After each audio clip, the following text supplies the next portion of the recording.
এখানে আশপাশে কোনো মসজিদ নাই, আপনি একা আপনার করে নামাজ পড়বেন।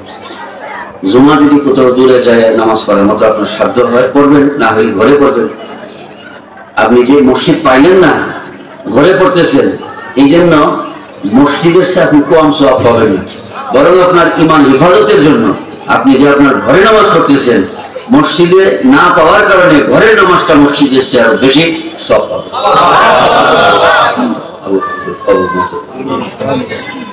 এইরকম সুন্নি যারা, পরিপক্ক সুন্নি যারা, আশিক রাসূল যারা, তাদের জন্য কয়টা সুসংবাদ বলছে। এক নম্বর সুসংবাদ তো আল্লাহ পাকিয়ে দিয়েছে যে তারা হলো আমার বন্ধু, তারা হলো বেহেশতি, এবং আমি আল্লাহ বন্ধু হয়ে কবরে। আরেকটা বিষয় হলো রুহুল বায়ান শরীফের মধ্যে বেশ কিছু আমল আছে। কোন জামাতের জন্য বলেন? বাজি সুন্নি জামাতের জন্য। কোন জামাতের জন্য? সুন্নি জামাতের জন্য। যারা সুন্নি, যারা আশিক রাসূল, আহলে মুহিব্বিন আহলে বাইত এবং মুহিব্বিন আসহাবে কেরাম, আউলিয়ায়ে কেরাম, এই তবকার মানুষ যারা, তাদের জন্য কিন্তু সুসংবাদ। যারা বাতিল আকীদা সম্পন্ন দুদুল্যমান অবস্থায় আছে, এই যে ইমাম রাজি বলছিলেন না যে আপনি কেমন সুন্নি, আজকাল এরকম সুন্নি কিন্তু আছে যে কোনটা ঠিক কোনটা ঠিক, যেখানে মিলাদ কিয়াম দাঁড়ায় করে এখানে আবার দাঁড়ায়, আর যেখানে বসে করে ওখানে আবার বসে করে। এরকম সুন্নি কিন্তু আমাদের দেশে আছে। সুন্নি মারা গেছে, তার পিছনে জানাজার নামাজে হাজির হয়ে গেছে। ওয়াহাবি মরছে, ওখানে জানাজার নামাজে হাজির হয়ে গেছে। এসে তো বড় টেনশনের রোগী, এত বড় চিন্তিত রোগী, সেটা এখনো বুঝতে পারতেছে না কোনটা হক, কোনটা বাতিল, কোনটা জান্নাতি, কোনটা জাহান্নামী। এটাকে আপনাকে ফিক্সড করতে হবে। আপনি ইয়াকিন হয়ে যেতে হবে যে আমি যে পথে আছি এটা হলো কি সঠিক, এটাই হলো বেহেশতি দল, এটাই হলো নাজাতের দল। এমনকি আপনি যে অবস্থায়, আপনি এখন যে অবস্থায় আছেন, এটা শুধু বেহেশতি না, আপনি আল্লাহর ওলি হয়ে জিন্দেগি করবেন, ওলি হয়ে কবরে যাবেন। এটা চন্দ্র সূর্য যত না পরিষ্কার, তার চেয়ে পরিষ্কার আয়াতে কারিমা দিয়া এই কথাগুলো প্রমাণিত, আমি যা বলছি। তাহলে আপনি দুদুল্যমান থেকে বাতিলের পিছনে নামাজ পড়বেন, মসজিদ পাইতেছেন না, ওয়াহাবিদের পিছনে দাঁড়ায় যাবেন না। এদের তো নামাজেই না। আল্লাহ হযরত কি বলছেন? এদের নামাজ কি নয়? নামাজ না। এদের জামাতই নয়। এদের পিছনে আপনি নামাজ পড়বেন কেমনি? হ্যাঁ, কোরআন এবং হাদিসের পরিভাষায় মুনাফিক যে তার জানাজার নামাজে আপনি যেতে পারবেন না, কবরে পারবেন যেতে পারবেন না, তো এদের পিছনে নামাজ পড়বেন কিভাবে? তাহলে আপনাকে এই বিষয়টা কনফার্ম হইতে হবে যে আপনি আল্লাহওয়ালা, একজন আল্লাহওয়ালা ব্যক্তি ওয়াহাবির পিছনে নামাজ পড়তে পারে না, তাদের সাথে হাত মিলাইতে পারে। এরকম পিওর মুখলিস খালিস আশিক রাসূল সুন্নি যারা, তাদের জন্য আহলে সুন্নাত ওয়াল জামাতের ইমাম যারা, বড় বড় মুহাক্কিক যারা আছেন, মুফাসসির যারা আছেন, মুহাদ্দিস যারা আছেন, ফকি যারা আছেন, তাদের কিছু উপহার আমাদের জন্য রেখেছে। তার মধ্যে রুহুল বায়ান শরীফের মধ্যে এসছে, এটা যারা সুন্নি তাদের জন্য এই কাজটা হবে। সুন্নি ছাড়া দুদুল্যমান মুসলমানের জন্য কোনো কাজে আসবে না। খালেস যারা সুন্নিয়তের ভিত্তির উপর খালেস ভাবে যারা দাঁড়িয়ে আছে, সকল প্রকার সন্দেহ মুক্ত হয়ে ইশকে রাসূলের মধ্যে ফেদা যারা, তাদের জন্য এই কয়েকটা উপহার কাজে লাগবে। তার মধ্যে একটা হলো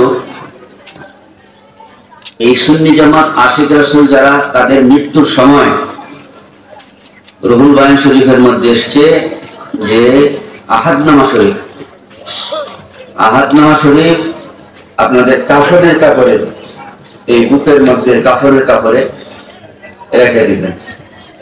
আপনাদের পীর ভাই পীর বোন যারা আছেন, একদিন আরেকজনকে ওসিয়ত করে দিবেন যেন কাফনের কাপড়ের, বুকের কাফনের কাপড়ের মধ্যে আহাদনামা দিয়ে দেয়।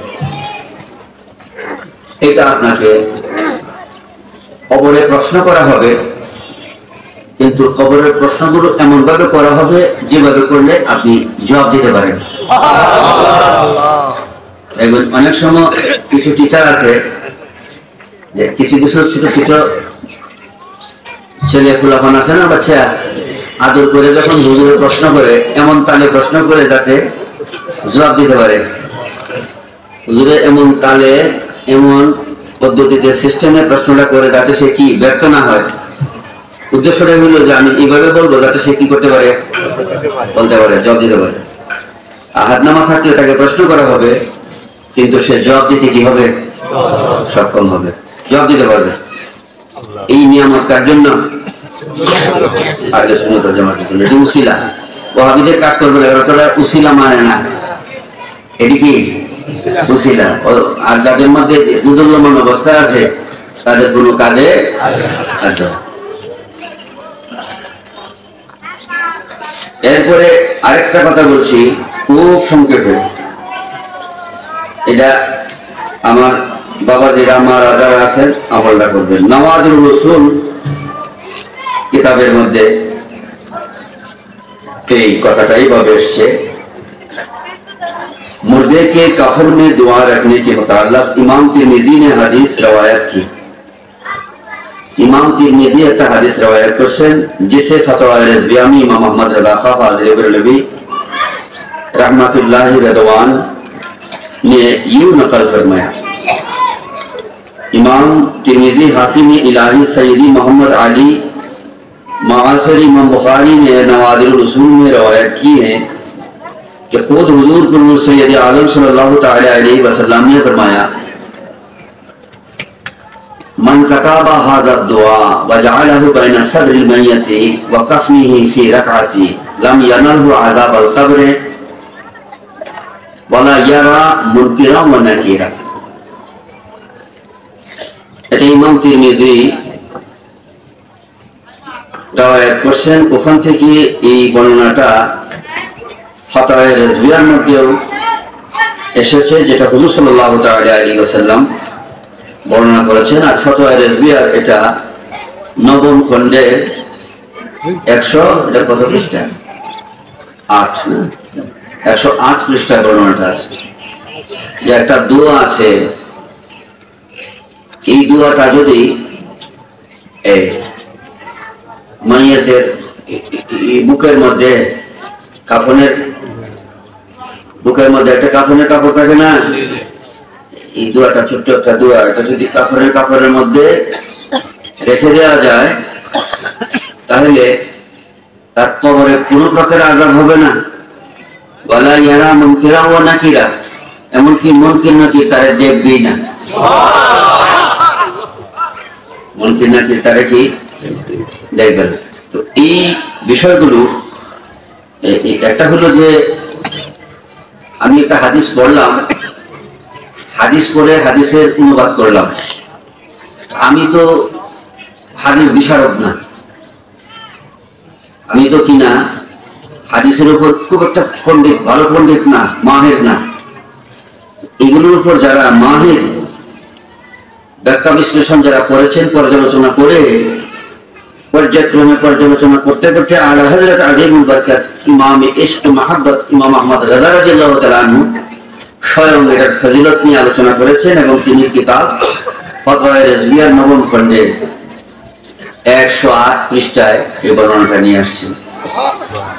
কাজেই এই দুটো বিষয় আপনাদের কাফনের কাপড়ে রাখবেন, আমার কাফনের কাপড়ে আপনারা রাখবেন। এটা আপনি আমার জন্য বড় উপকার করবে। এগুলো হলো উসিলা, বলেন বাজে, এগুলো কি উসিলা। এই উসিলা সংক্রান্ত প্রায় শত শত হাদিস আব্দুল ওয়াহাব নজদি অস্বীকার করছে উসিলা সংক্রান্ত। কাজেই আহলে সুন্নাত ওয়াল জামাত উসিলা মানে আমাদের বহু উসিলা দরকার। আমাদের নাজাতের জন্য প্রথম উসিলা নবী মুহাম্মদুর রাসূলুল্লাহ সাল্লাল্লাহু। এইভাবে পর্যায়ক্রমে আমাদের উসিলা হলো আহলে বাইত, সাহাবায়ে কেরাম, আউলিয়া কেরাম, কাদরিয়া, চিশতিয়া, নকশবন্দিয়া, এই 4 তরিকা সহ 120 তরিকার ইমাম আমাদের সবাই আমাদের উসিলা হবে। হ্যাঁ, তারপরে মাযহাবের ইমামগণ আমাদের উসিলা হবে, নিজ নিজ পীর মাশায়েখ বুজুর্গানের দিন উসিলা। এই জন্য আমাদের রাস্তাটা খুব সহজ। তো এই বিষয়গুলো আমাদের মৃত্যুতে রাখবো। আল্লাহ পাক যেন আমাদেরকে এগুলো আমল করার তৌফিক তৌফিক দান করি আমিন। একে তো বাজে দেখেন কত সহজ ব্যবস্থা, দুই জিনিসে দ্বারা আল্লাহর ওলি হওয়া যায়, মহব্বতের ইবাদত এবং ইবাদতকে ধরে রাখার জন্য আমরা বাতিলের সহবত থেকে সংস্রব থেকে দূরে থাকবো। সেই সাথে কিছু সহজ আমল জিবা আছে যেগুলো দ্বারা নিশ্চিত কবর হাসরের দরপাকড় থেকে আল্লাহ পাক আমাদেরকে হেফাজত করবেন। আমরা চেষ্টা করব আগামী বছর আপনাদেরকে এই নুসখাগুলো আহাদনামা এবং এখানে যে ছোট্ট দোয়াটা এটা আমরা ইয়ে করে রাখবো, গুছিয়ে রাখবো, পরিবেশ করে রাখবো যেন আপনাদের হাতে হাতে আমরা দিতে পারি। যারা এই ওসিলাটা গ্রহণ করবেন এর জন্য আমরা আপনাদের হাতে পৌঁছে দিতে পারি, আমরা চেষ্টা করব। কারণ এগুলো এই ওসিলাগুলো বিদায় হতে যাচ্ছে আল্লাহ পাক যেন আমাদের মাধ্যমে আহলে সুন্নাতুল জামাতের মাধ্যমে এগুলো বাস্তবায়ন এবং জিন্দা করার তৌফিক দান করুন আমিন।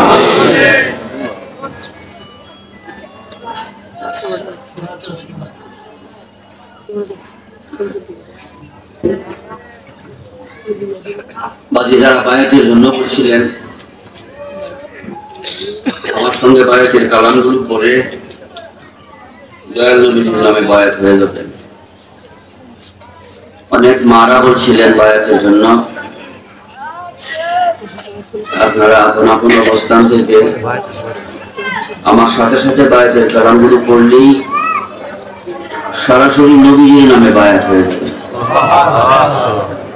এই জন্য এটাকে বলা হয় বায়াতে রাসূল, রাসূল পাকের নামে বায়াত। পীর ফকির হলো ওসিলা, একজন পীরের ওসিলায় সরাসরি দয়াল নবীর নামে বায়াত হওয়াটাকে বলে বায়াতে রাসূল। আল্লাহ ফরমান যে আমার নবীর নামে বায়াত হলো সেজন্য আমি আল্লাহর কাছে বায়াত হলো।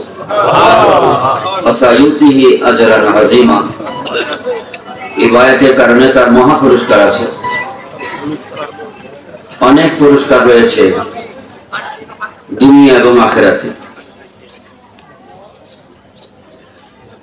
কবরে তো এমন ব্যক্তি কবরে যাওয়া মাত্রই হুজুর করিম রউফুর রহিমের সঙ্গে জিয়ারত হবে, এটা একটা বড় আজিম, বড় নিয়ামত, বড় বিনিময়। তারপরে মিজানে ফুলসেরাতে বিপদের ঘাটিগুলোতে হুজুর করিম রউফুর রহিম আপনি আমার সাথে থাকবেন। আল্লাহ পাক যেন বায়াতের পরে বায়াতের কথাগুলো রক্ষা করে আমরা কবর পর্যন্ত পৌঁছতে পারি, এতে করে আমাদের নসিবে আল্লাহ পাক মহা পুরস্কার দান করবে। মাওলা যেন আমাদের সকলকে কবুল মঞ্জুর করে নেয় পড়ি আমিন। বায়াতের পরে হাঁটতে চলতে খুব সহজ। এই বছর অনেকে বলছেন যে বাজে মরিদ হয়েছে, কোনো সবক তো হয়েছে না। সবক তো এই পুরা সবক বললে কি সবাই মুখস্থ রাখতে পারবে? বাজে সবক তো প্রায় 1000 পৃষ্ঠার মতো পারের তৈরি আছে, তারপরে মুক্তি সাধনা আছে। এটাকে খুব ছোট্ট করে এটা মূল বিষয়টা, যেরকম মহব্বত আর ইবাদত একটা মৌলিক বিষয়, ওজিফার মধ্যে মৌলিক কিছু বিষয় বলে দিই। এটা সকল প্রকার, সকল তবকার, সকল শ্রেণীর মানুষের জন্য কি হয়, সহজ হয়, আসান। মাত্র কয়েকটা জিনিস, ওযু থাকুক আর না থাকুক, মারা খেয়াল করবেন, ওযু থাকুক আর না থাকুক, 1 নম্বর ওজিফা হলো হাঁটতে চলতে ফিরতে পাকে না পাকে সর্বাবস্থায় জিকির করব লা ইলাহা ইল্লাল্লাহ। ওযু থাকলেও করব, না থাকলেও করব, এই জিকির কন্টিনিউ জারি থাকবে। নবীজি ফরমান এই জিকির যার মধ্যে জারি থাকবে মরার আগে আমি নবীকে দেখে নেব। জিকিরের উপরে শত শত হাদিস এটার ফজিলতের উপর আছে, শতাধিক হাদিস আছে। তো জামি কথা হলো যে ব্যক্তি জিকির করবে মরার আগে হুজুর পাকের জিয়ারত নসিব হবে। অপরদিকে জিকিরের দ্বারা ইজা গাফারা লাফানাসা ওয়া ইজা গাফারা ওয়াসওয়াসা, জিকিরের দ্বারা ওই যে বলছিলাম নফসানি একটা শত্রু আর একটা হলো দিনের স্রোতে বাতিলের শত্রু। নফসানি শত্রু থেকে হেফাজতের জন্য হাঁটতে চলতে ফিরতে পাকে না পাকে জিকির করবো লা ইলাহা ইল্লাল্লাহ। আর নবীজি ফরমান ইজা যাকারাল্লাহ খানাসা ওয়া ইজা গাফালা ওয়াসওয়াসা, যখন জিকির করবে আত্মশুদ্ধির মধ্যে থাকবে, আর যখন জিকির করবে না তখন শয়তান ওয়াসওয়াসা দিবে, গুনাহে পড়ে যাবে। এই জন্য পবিত্র থাকলেও জিকির করব, পবিত্র না থাকলেও জিকির করব, সবসময় জিকির চলবে। জিকির করলেই যে আপনাকে যুদ্ধে জয়ী হইতে হবে এমন না, জিকির করা অবস্থায় ওয়াসওয়াসা হইতে পারে। যেমন আপনি নামাজে দাঁড়াইলেন, নামাজ তো একটা জিকির, তো নামাজে দাঁড়াইলেও তো মন একবার চলে যায়, যার গরু আছে গরুর কাছে, যার ব্যবসা আছে দোকানে, যে যে কাজ করে অনেক সময় চলে যায় না বাজি মনটা এদেশে যায়। জিকিরের উদ্দেশ্য হলো যুদ্ধ করে, এই যুদ্ধের একটা সোয়াব, জিহাদের একটা সোয়াব আমল নামায় কি হয়ে যাবে, লেখা হয়ে যাবে। তো মন যদি নামাজের মধ্যে এদিক সেদিক চলে যায়, এতে করে এটা বুঝবেন না যে নামাজ ফাসেদ হয়ে গেছে বা নষ্ট হয়ে গেছে, নষ্ট হবে না। কারণ এই যে ভিতরে ভিতরে বাতাসের মতো থেকে যে আপনি আমাকে ওয়াসওয়াসা দেন শয়তান, এটা আল্লাহ ক্ষমতা না দিলে আপনি আমার কাছে আসতে পারতো। এই যুদ্ধটা আপনি আমার সাথে চলছে, এই যুদ্ধের সওয়াব যেন আপনি আমার আমলনামায় জমা। শয়তান যখন দেখে যে যুদ্ধ তো করতেছি তার সাথে, আর সেও আমার সাথে চেষ্টা করতেছে, এদিক দিয়ে সে শয়তান বিরক্ত হয়ে যায়, এটা আবার আমলনামায় নিয়ে লেখা হইতেছে, কি হইতেছে, লেখা হইতেছে। এই জন্য জিকির করতে গিয়ে অনেক সময় আমরা দেখা যায় যে হুচট খেয়ে ফেলি, গুনাহ অনেক সময় হয়ে যায়। এই জন্য গুসা করে আবার জিকির বন্ধ করা যাবে না, গুসা করে কি করা যাবে না, বন্ধ করা যাবে না, এটা চালু থাকবে। এত করে জিহাদের সব আমল নামায় লেখা হবে। 2 নম্বর হইল শোয়ার সময় কমপক্ষে একবার পড়ে নিব লা ইলাহা ইল্লাল্লাহ মুহাম্মাদুর রাসূলুল্লাহ।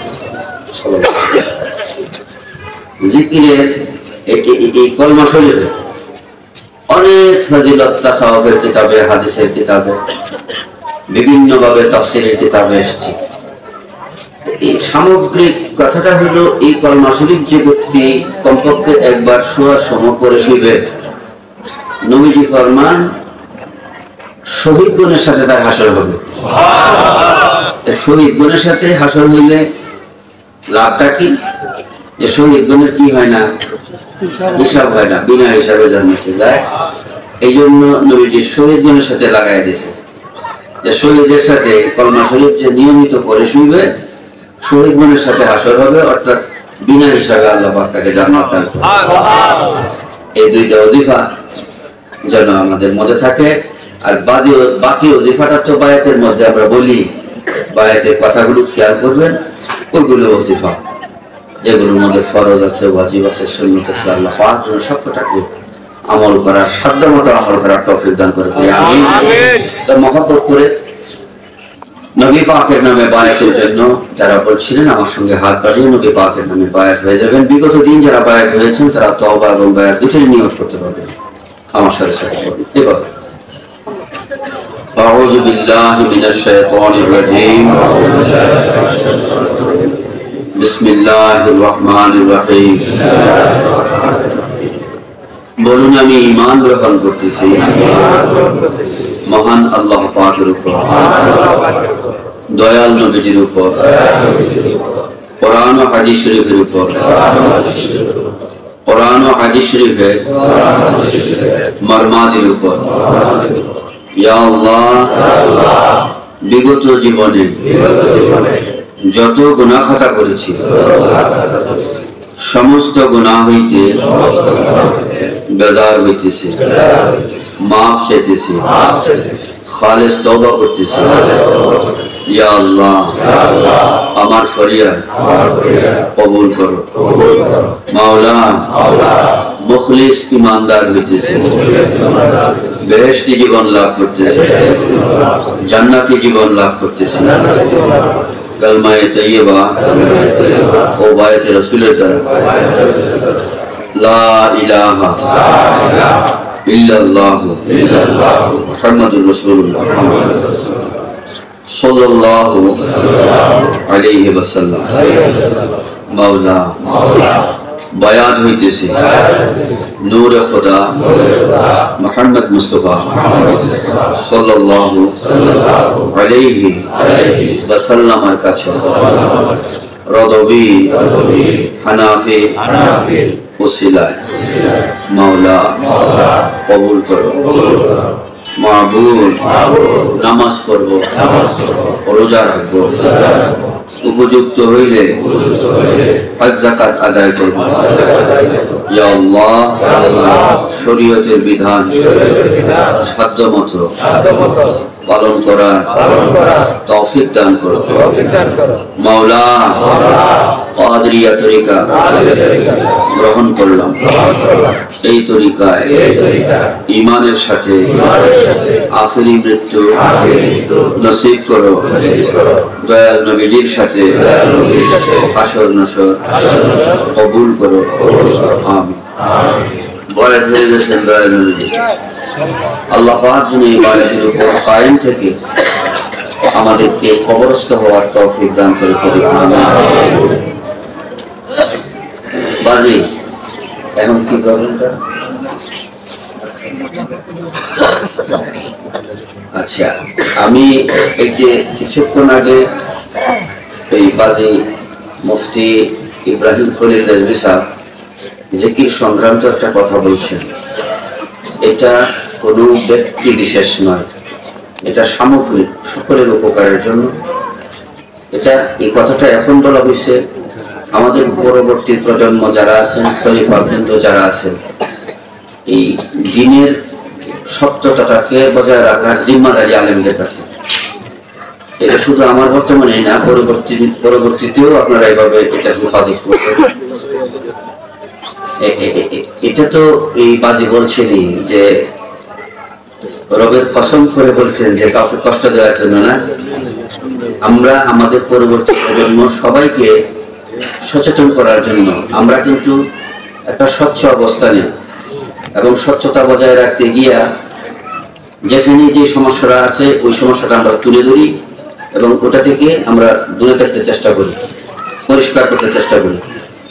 কাজে নিজেদের মধ্যে একটা ত্রুটি থেকে যাবে এমনটা যেন আমাদের কারোর মধ্যে না হয়। এবং আহলে সুন্নাতুল জামাতের জিকির আজকালের একটা সুন্দর একটা সিস্টেম পদ্ধতি আছে।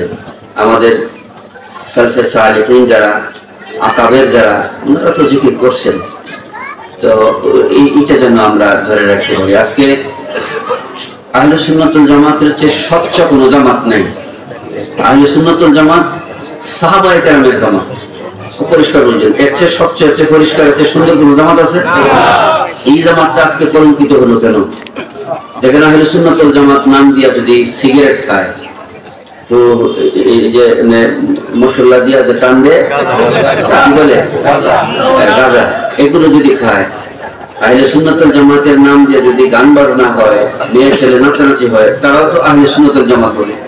ফলে আজকে সুন্নি জামাত বলতে মানুষ মনে করে সুন্নি জামাত বলতে এটাকে বলে। যার জন্য আমরা এত একটা মানে একটা খারাপ পজিশনের মধ্যে চলে আসছি। ওয়াহাবিরা দ্রুত সুন্নি জামাতকে স্পটেট করতে, মানে দোষারোপ করতে মানে দ্বিধাবোধ করে না এবং দেখায় ফেলে যে এত এরকম নাচানাচি করে, এই জন্য তারা সুন্নি জামাত, এই জন্য কি তারা সুন্নি জামাত, এরকম নাচানাচি করে, এরকম খেলাবাড়ি করে, এই গান বাজনা করে, এই গানটা টানে, এই বাদ্য বাজনা ইয়ে করে, মেয়ে ছেলে নাচে, এটা নাকি সুন্নি জামাত। ফলে সাধারণ জেনারেল শিক্ষিত যারা এই সাহাবায়ে কেরামের জামাতে আসলো, আহলে সুন্নাতুল জামাত মূলত কোন জামাত? সাহাবায়ে কেরামের জামাত। এর চেয়ে সুন্দর জামাত আছে। এই সুন্দর জামাতটাকে আজকে কারা কলঙ্কিত করলো? তারাই এরকম ভাবে কালিমা যুক্ত করলো। একটু বাজে চিন্তা করা দরকার। এই দিকে যায় না, এই দিকে কথা বলতে যায় না যে বিভিন্ন কারণে সংক্ষিপ্ত করে আমাদের ইমান নিয়ে যেন কবরে যেতে পারি। যেটুকু না বললেই নয়, এটুকু শুধু বলি, কারণ ইমান তো বিদায় নিচ্ছে। এই জন্য এই বিষয়গুলো আসলে আমাদের যে কথাগুলো বলা হচ্ছে এবং সামনে বলা হবে, এগুলো আমাদের নিজেদের আত্মশক্তির জন্য। আমাদেরকে মানুষ ফলো করবে, আমাদের এই দরগার উলামায়ে কেরাম যারা আছেন ওনাদেরকে ফলো করবে। আমি এখন সব প্রোগ্রামে যেতে পারি না, আমাদের উলামায়ে কেরাম যান, ওখানে এই যে যান, সাহাবায়ে কেরামের প্রতিচ্ছবি হিসাবে, আহলে সুন্নাত ওয়াল জামাতের প্রতিচ্ছবি হিসাবে, আলা হযরতের প্রতিচ্ছবি হিসাবে, এই দরগার প্রতিচ্ছবি হিসাবে তারা হাজির হয়। তো যদি আমাদের কোনো উলামায়ে কেরামের মধ্যে শরীয়ত গর্হিত কোনো বিষয় থাকে তো মনে করবে এই যেগুলো আলা হযরতের মধ্যে আছে বা সাহাবায়ে কেরামের মধ্যে ছিল। আল্লাহ পাক যেন ওখান থেকে আমাদেরকে হেফাজত করে। পাশাপাশি আরেকটা কথা ক্লাস করতে চাচ্ছি, সেটা হলো যে আমরা শুধু এই সময়ের কথা বলছি না, আমি আজকে আছি কালকে তো হায়াত মতের কথা তো বলা যায় না। আমরা এই সুন্নিয়ত প্রচারের জন্য যেন সুন্নিয়তটাকে খুব সহজভাবে এই নবীর দিনকে প্রচার প্রসার করা যায়, এই জন্য আমাদের একটু ত্যাগ দিতে হবে। মানে অর্থনৈতিক একটা ত্যাগ আছে না, অর্থনৈতিক ত্যাগটা ধরেন যারা আলিম আছে, যারা উলামায়ে কেরাম যারা আছেন তাদের খেদমতে আমি শুধু সবাইকে আমি বলবো, আর কারণ সকল উলামায়ে কেরাম যারা আছেন, আমার মুরব্বী তারা তো আছেন, মুরব্বী তো তারা আছেন, আমি সম্মান শ্রদ্ধা ভক্তি নজরে আমি দেখি। বিশেষ করে আমার বাবাজি তুল্য যারা আছেন তাদের কাছে আমার আবেদন অনুরোধ থাকবে, নিবেদন থাকবে যে সুন্নিয়ত প্রচারের কাজটা যেন সবার জন্য সহজ হয়। মানে একটা জায়গায় এমনও তো আছে কিছু গরিব মানুষ আছে যারা আমাকে যাতায়াত খরচটা সেইভাবে দিতে পারবে না, কিন্তু এখানে আমার তো ত্যাগ দিতে হবে। আমি তো এই যে কোথাও কোথাও দেখা গেছে যে প্রোগ্রামে গেছি, আমি এক মিনিট আমি গাড়িতে উঠে গাড়ি দাঁড়ায় রাখছি না যে আমাকে এখানে পয়সা নিয়ে দিবে, আমাকে দিবে, হ্যাঁ আমি গাড়ি ছাড়িয়ে আসি এমনটা না। আমি এই কথাটা আসলে এইভাবে বলি না, এই উদ্দেশ্য মানে এটা আমার উদ্দেশ্যটা হলো ইসলাম, এখানে আমার কথা বলতে যাচ্ছে না, আমার আজমতের কথা বলতে যাচ্ছে না। আমি বলতে চাচ্ছি কোনটা, যে ইসলাম দুর্বল না, ইসলাম ফকির না, ইসলাম কি নয়, গরিব নয়। আপনি আমার কর্মের দ্বারা যদি ইসলামটাকে দরিদ্র বানিয়ে ফেলি, যে ইসলাম দুর্বল হয়ে গেছে, না না, সাহায্য করবে কে? আল্লাহ। কোরআন শরীফে ওয়াদা আছে, মা মিন দাব্বাতিন ফিল আরদি ইল্লা আলাল্লাহি রিজকুহা, যে ব্যক্তি দিনের পথে চলবে তার রিজিকের জিম্মাদারি কার হাতে? আল্লাহর হাতে। তো আমি এখানে ওয়েট করবো কেন? আমি ইসলামকে হেয় করবো কেন দাঁড়ায়া? যদি আমার মানে বন্টনে কিছু থাকে ঘরে এসে বলবে, ঠিকই দেখা যায় আমার অনেক ঘুম আছে, আমি ঘরে এসে বলছি পয়সা পাঠাই দিছি। তো যাই হোক, এমনটা যেন না হয়, আমাদের দ্বারা একটা আসান তরিকা যেন সৃষ্টি হয়। এটা আমার সকল বাবাজিদের কাছে আমার এটা আবেদন থেকে এলো। আমি আমার এই আবেদন যেন না মরে, আমি মরে যাবো, আবেদন যেন জিন্দা থাকি, আমরা যেন দিনটাকে সহজভাবে দিতে পারি সাহাবায়ে কেরামের মতো, তাহলে সুন্নিয়তের ইশাআত হবে। এখন বাতিলরা যেভাবে সুন্নিয়তের উপর মানে এই কালিমা যুক্ত করতেছে, এই মুহূর্তে আমাদের ত্যাগের সাথে খেদমত করা দরকার। আর আপনারা ত্যাগটা দিবেন আপনাদের ছেলে মেয়েদেরকে দিয়ে, আলেম বানাবেন। আল্লাহ পাক যেন আমাদের সকলকে কবুল মঞ্জুর করে, আমিন।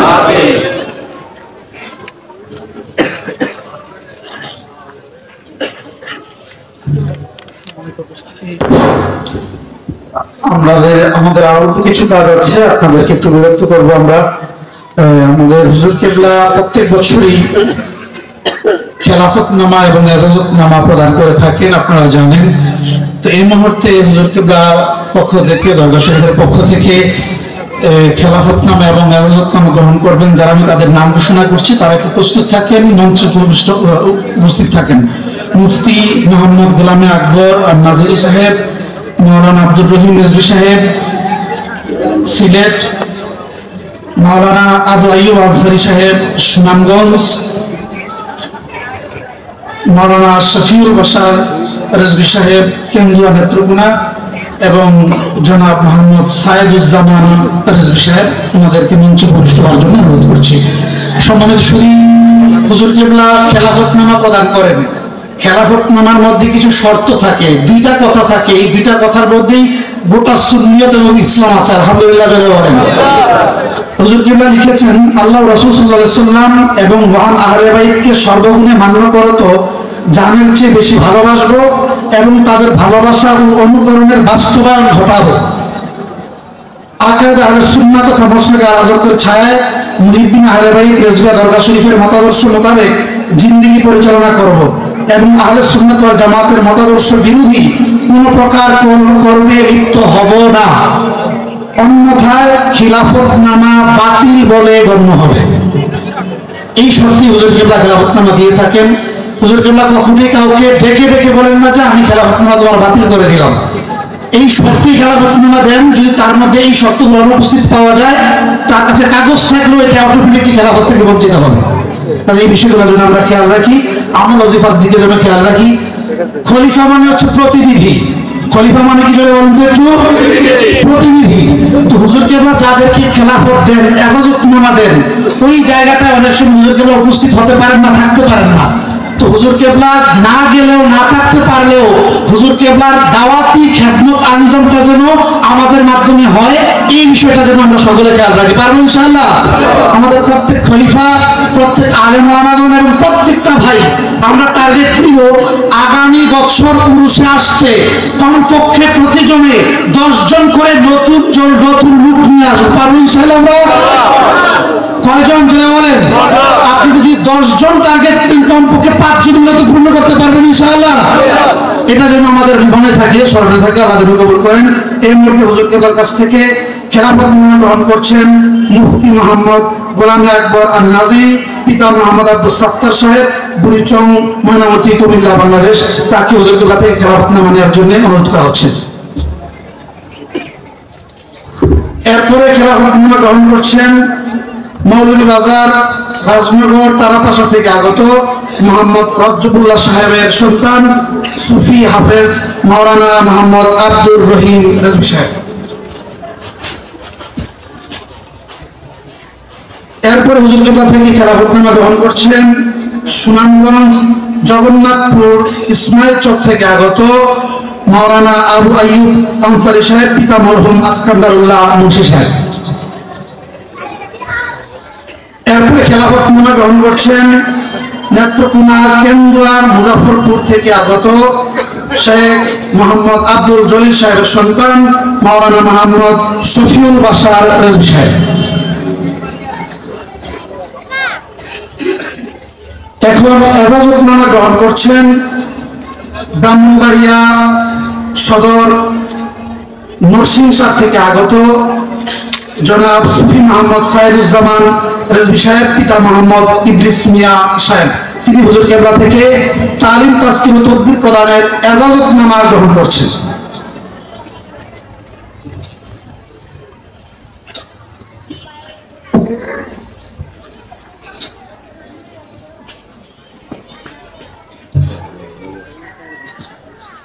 সম্মানিত উপস্থিতি, হুজুর কিবলা অত্যন্ত পরিশ্রম করে এই জামিয়া ইলমে মদিনা ইলমের বাগান সাজিয়েছেন। হুজুর কিবলা কেমন শ্রম দিচ্ছিলেন এটা আপনারা কল্পনা করতে পারবেন না। একটা সময় ছিল, আমরা হুজুর কিবলার সাথে নিজেরাও সফর করেছি, একটা না 15 দিন, 20 দিন, 1 মাস পর্যন্ত মাহফিলে বের হয়ে গেছেন। এখন যেখানেই মাহফিলে যান প্রাণটা পড়ে থাকে দরগা শরীফের জামিয়া ইলমে মদিনায়। সপ্তাহে 3 থেকে 4টা দিন একটানা জামিয়ার খেদমতে হুজুর কিবলা কাটিয়ে দেন। এই বয়সে এসে এই অসুস্থ শরীর নিয়ে ছাত্রদের ক্লাস করার সবকিছু এখন নিজে মনিটরিং করেন। আলহামদুলিল্লাহ বলেন না? পরিশ্রমটা কেন করেন? দ্বীনের বাগান সাজিয়ে যাওয়ার জন্য, যেন ওলামায়ে কেরাম থাকেন, সুন্নিয়ত, দ্বীন, ইসলাম যেন কিয়ামত পর্যন্ত টিকে থাকে। তো হুজুর কিবলার এই মানসা, এই উদ্দেশ্য, এই মাকসুদ পূর্ণ হোক। আমরা হুজুর কিবলার ভক্ত, মুরিদ, মুহিব্বির সন্তান হিসেবে এটা আমরা চাই কি চাই না? জোরে বলেন। হাত উঠে দেখেন, চাই কি চাই না? বলে বলেন।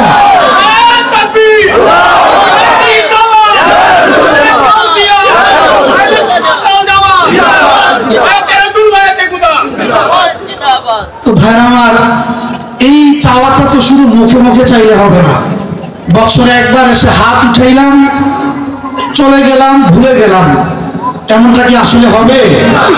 কি করতে হবে? চাওয়াটা বাস্তবায়ন করতে হবে, বাস্তবে রূপ দিতে হবে। কথা কি বুঝতে পেরেছি আমরা? হুজুর কিবলা এই বৃদ্ধ বয়সে যদি এই পরিশ্রমটা দিতে পারেন, আমরা কি আমাদের জীবনের সময়গুলো থেকে প্রত্যেক সপ্তাহে কমপক্ষে একটা দিন মাদ্রাসার খেদমতে দিতে পারবেন ইনশাআল্লাহ? অর্থ দিয়ে সাহায্য করবেন, বুদ্ধি পরামর্শ দিয়ে সাহায্য করবেন, ছাত্র ছাত্রী দিয়ে সাহায্য করবেন। আল্লাহ রাব্বুল আলামিন কবুল করুন, পড়ি আমিন।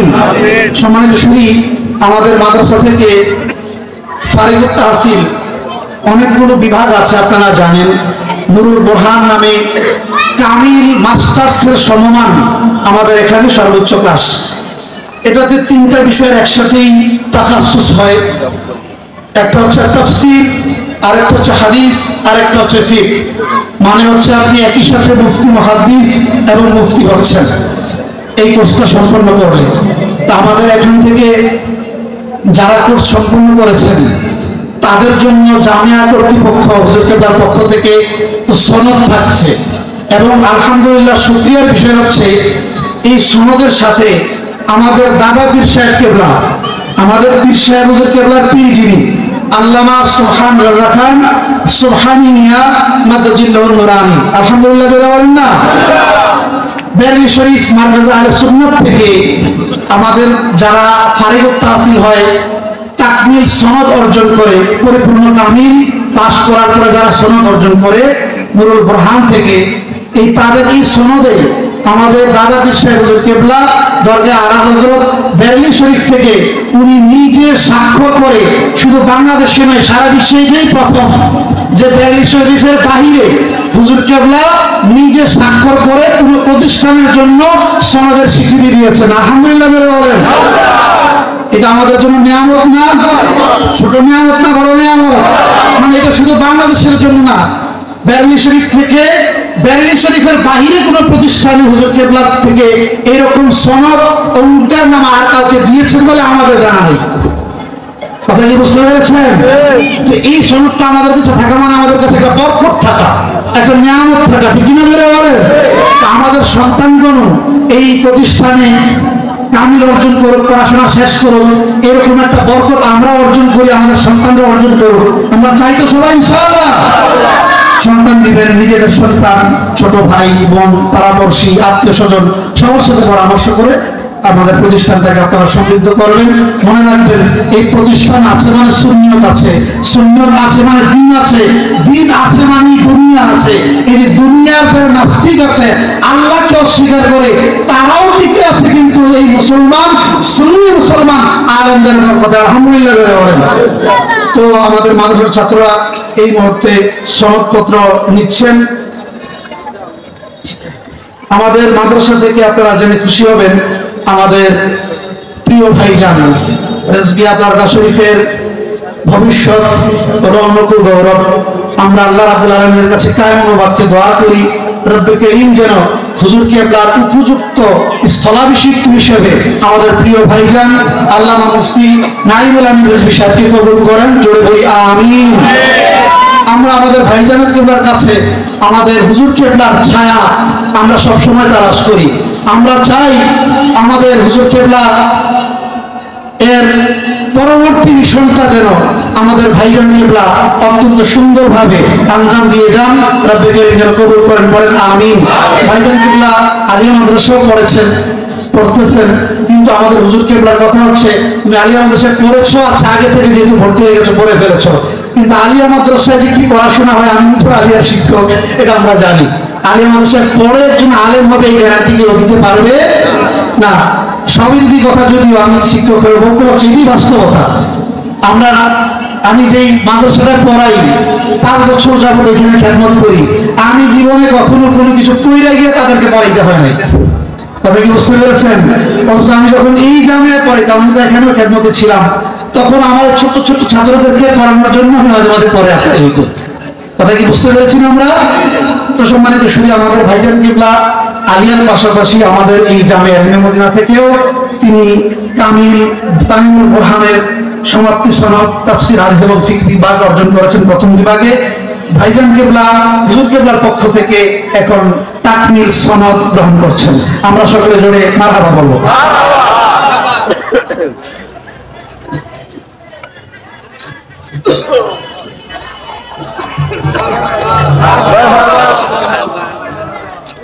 জোরে বলি মারহাবা।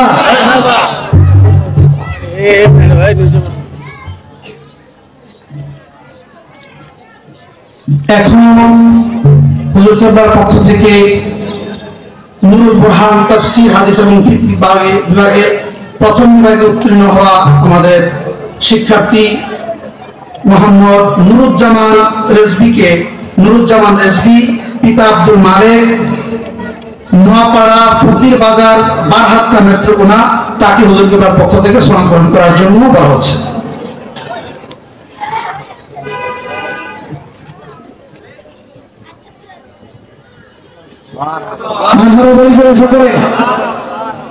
এখন হুজুর কেবলা থেকে সনদ গ্রহণ করছেন নেত্রকোনা বারহাট্টা জাওয়াইল গ্রামের অধিবাসী জনাব হাফিজ উদ্দিন রেজভি সাহেবের সন্তান মাওলানা মোহাম্মদ নজরুল ইসলাম নাজিরি হুজুর কেবলা থেকে সনদ গ্রহণ করছেন। মারহাবা জোরে বলি সকলে। হুজুর কেবলা থেকে এখন সনদ গ্রহণ করছেন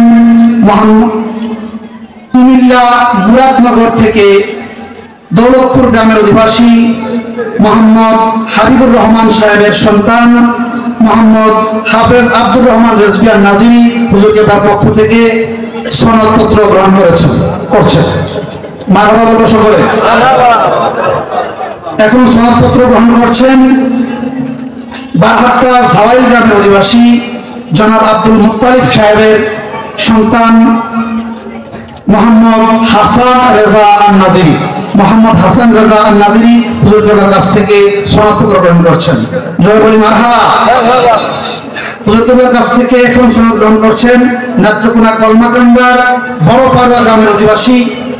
এই রেজবিয়া দরগা শরীফের আগে দরবার যখন ছিল, মানদারুল ইসলাম মাদ্রাসা একটা ছিল, আপনাদের স্মরণে আছে কি? ওই মানদারুল ইসলাম মাদ্রাসার প্রথম দিকে যাদের খেদমত অবিস্মরণীয়, পুরাতন যারা আছেন তাদের খেদমতকে অস্বীকার করা কখনোই উচিত নয়।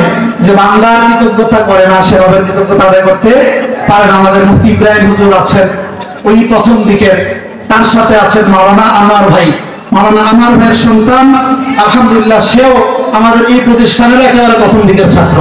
এই প্রতিষ্ঠানের প্রথম দিকের ছাত্র আমার ভাইয়ের সন্তান, সেও আবার আনোয়ার ভাই ওই মানদারুল ইসলামের প্রথম দিকের ছাত্র ছিলেন, আলহামদুলিল্লাহ বলেন। তো তার সন্তান মোহাম্মদ তাওসিফ রেজা নাজিরি হুজুর কেবলার কাছ থেকে সনদপত্র গ্রহণ করছেন। মারহাবা জোরে বলুন সকলে। এখন মহিলা শাখা যারা আছে, বালিকা শাখা, তাদের সনদ গ্রহণের যারা তাদের অভিভাবক আছেন তারা গ্রহণ করবেন। যদি কোনো অভিভাবক অনুপস্থিত থাকেন, তাদের পক্ষ থেকে মাদ্রাসার ভাইস প্রিন্সিপাল মোহাম্মদ মাওলানা আব্দুর রহমান সাহেবকে গ্রহণ করার জন্য অনুরোধ করব, পরবর্তীতে তিনি পৌঁছে দিবেন। আর তাদের অভিভাবক থাকবে তারা সরাসরি গ্রহণ করে নেবেন। এই মুহূর্তে আরেকটা আপনাদেরকে খুশি সংবাদ দিচ্ছি, আমাদের ভাইজান কেবলাও এখান থেকে পড়াশোনা করে কামিল সনদ অর্জন করেছেন। পাশাপাশি আমাদের হুজুর কেবলার শাহজাদি, আমাদের প্রিয় বোন মারিয়া রেজভি নাজিরি, তিনিও এই মাদ্রাসা থেকে নুরুল বুরহানে কামিল তাফসীর হাদিস এবং ফিকহ সমাপনী করেছেন। তিনিও আজকে হুজুর কেবলার কাছ থেকে সনদ গ্রহণ করছেন। তার পক্ষ থেকে হুজুর কেবলার কাছ থেকে সনদ গ্রহণ করছেন জনাব মোহাম্মদ নাঈমুল আমিন রেজভি।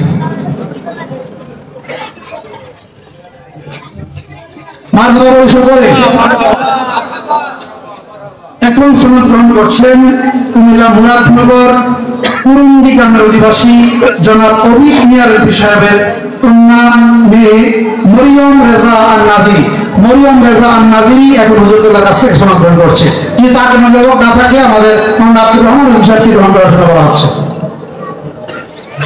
এরপরে সনদ গ্রহণ করছে নরসিংদীর বরকান্দা অধিবাসী জলিল ভুইয়া সাহেবের মেয়ে তায়েবা রেজা নাজিরি। জলিল ভুইয়া সাহেবের মেয়ে তায়েবা রেজা নাজিরি, তার পক্ষ থেকে মোহাম্মদ আলী ভাই সনদ গ্রহণ করছেন। এরপরে সনদ গ্রহণ করছেন বিবাড়িয়া আখাউড়া থেকে জনাব শামীম মিয়া রেজভি সাহেবের মেয়ে হাফসা রেজা নাজিরি। এরপর সনদ গ্রহণ করছেন বিবাড়িয়া আখাউড়া তন্তুরের অধিবাসী মুনির ভুইয়া সাহেবের কন্যা মুনিরা নাজিরির পক্ষ থেকে গোলাম মোর্শেদ ভাই সনদ গ্রহণ করছেন।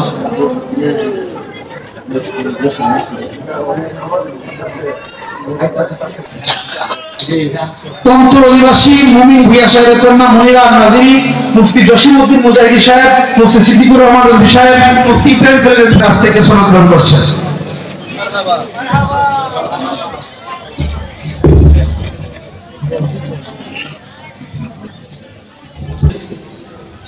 আমরা সনদ বিতরণের শেষ পর্যায়ে, এখন সনদ দেওয়া হবে তিনি আমাদের মুহবিন আহলে বাইত রিজভিয়া দরগা শরীফের বিশিষ্ট খাদেম এবং সম্মানিত খলিফা এবং অক্লান্ত শ্রম দেন আমাদের সকলের পরিচিত মুখ মুফতি মোহাম্মদ আলমগীর হোসেন আর নাজিরি, পিতা মোহাম্মদ আবুল কাসেম প্রমুখ স্বপ্না যে পিতাকে বুঝতে এখন সনদ